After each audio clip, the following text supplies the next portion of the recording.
আসসালামাইকুম। তো আজকে আমরা একটা বই নিয়ে এসেছি। বইটার নাম হচ্ছে অল্পে তুষ্টি জীবনের প্রশান্তি।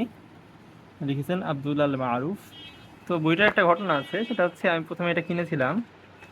তো কেনার পরে এই বইটা আহ, পড়তে পারিনি, পড়ার আগে একটা বন্ধুকে দিয়ে দিই। তারপরে আবার এটা কিনে আমি গত বছর, দেখুন অনেক দিন হয়ে গেছে, 9 মাস 10 মাস পার হয়ে যাচ্ছে, 10 মাস হয়ে গেছে।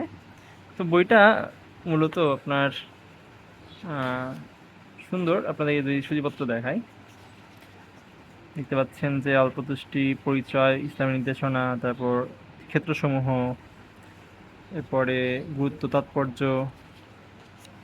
আহ, উপকারিতা ও ফজিলত, না থাকার ক্ষতিকর দিকসমূহ, অল্পতুষ্টি অর্জনের পথে অন্তরায়, অল্পতুষ্টি থাকার উপায়। তো এছাড়াও আছে অল্প নমুনা, যেমন রসুল ইসলামের জীবনের নমুনা, সাহাবায়ে কেরামের অল্পতুষ্টি জীবন, সালাফে সালেহিনের জীবন।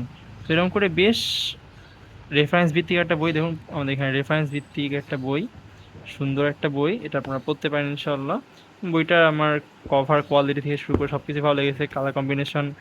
এটা সুন্দর একটা বই, আলহামদুলিল্লাহ। আর বইটার মূল্য 100 টাকা ছিল, আমার যতটুকু মনে পড়ে। হ্যাঁ, 100 টাকা ছিল। এখন হয়তো বা দাম বাড়তে পারে, যেহেতু অলরেডি 2 বছর প্রায় হয়ে গেছে। তো আজকে এ পর্যন্তই। অল্পে তুষ্টি জীবনের প্রশান্তি। আলহামদুলিল্লাহ।